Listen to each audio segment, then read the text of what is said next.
সম্মানিত দর্শক, নেতিবাচক কথায় কান্না দিয়ে নিজ লক্ষ্যে অটুট থাকলে সফলতা আসে। সুন্দর একটা গল্প। একদল ব্যাঙ একটা বনের মধ্যে দিয়ে যাইতেছে। যাইতে যাইতে হঠাৎ করে দুইটা ব্যাঙ একটা গর্তের মধ্যে পড়ে গেছে। গর্তের মধ্যে পড়ে যাওয়ার পরে ওই ব্যাঙ দুইটা ব্যাপকভাবে চেষ্টা করতেছে যে গর্ত থেকে ওঠার জন্য।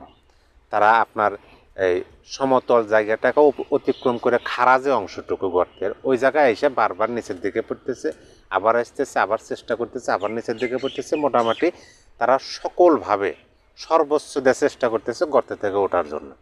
অপরদিকে গর্তের উপরে যে ব্যাঙ দুইটা, সেই ব্যাঙ দুইটা দেখতেছে যে যে পরিমাণে গর্ত, যতটুকু গভীরতা, এই গভীরতা থেকে উঠে আসা মোটামুটি অসম্ভব।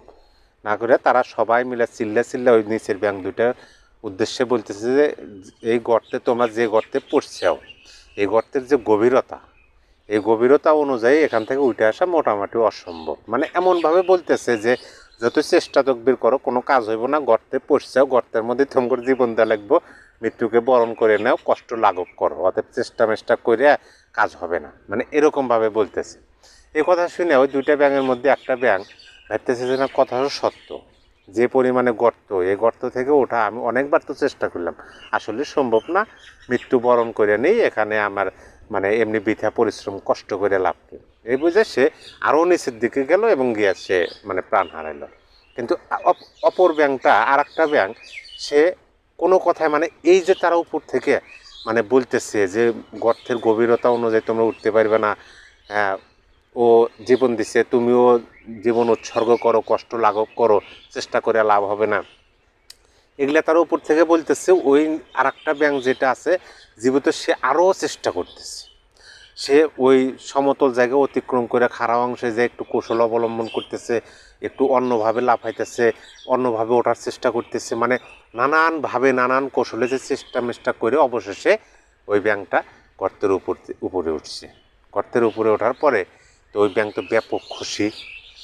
আর যে ব্যাঙগুলো আছে সেই ব্যাঙগুলোর উদ্দেশ্যে ওই ব্যাঙটা বলতেছে, তোমাদের সবাইকে অশেষ ধন্যবাদ এই জন্য যে আমি যখন গর্তের মধ্যে পড়ে গেছিলাম তখন তোমরা আমাকে যে পরিমাণে উৎসাহ দিছো, উপর থেকে ডাকাডাকি করছো, তোমাদের উৎসাহ আমি মানে বুকে ধারণ করে অসীম সাহস নিয়ে গর্তের উপরে উঠে আসি। তখন ওই ব্যাঙগুলো বলতেছে যে আমরা উৎসাহ দিছি মানে আমরা কি বলছি আর তুমি কি শুনছো?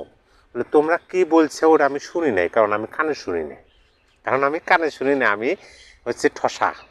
কিন্তু তোমরা যে উপর থেকে চিল্লে করতেছো, আমার কাছে মনে হয়েছে তোমরা চিল্লে আমাকে বলতেছো এইভাবে ওঠো, এইভাবে ওঠো, এখান থেকে লাভ দাও, সম্ভব, পাইবে, আইসো, ভয় করো না, বুকে সাহস রাখো।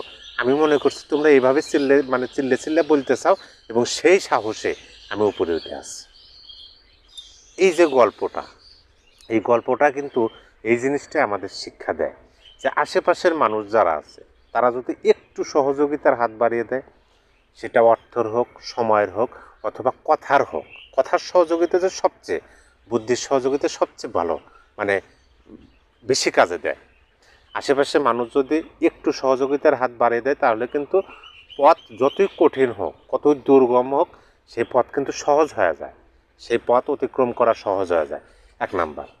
আর 2 নাম্বার হলো যে নেতিবাচক কথা।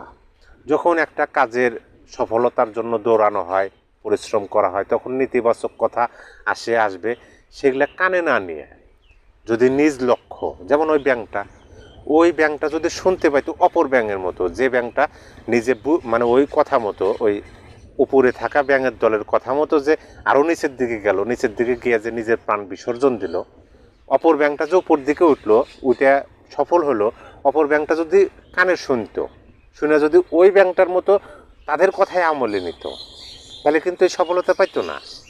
সে কী করছে, সে মানে শুনি না কানে, সে ওই নেতিবাচক কথাগুলো শোনে নাই, না শুনে আরও মানে নিজের লক্ষ্য ছিল যে আমি উপরে উঠবই, এই লক্ষ্য অটুট রেখে কাজ করছে, পরিশ্রম করছে, সে কিন্তু গর্ত থেকে ঠিকই বের হয়েছে এবং বাইরে ওই ব্যাঙের দলের সাথে আবার রওনা দেওয়া শুরু করছে।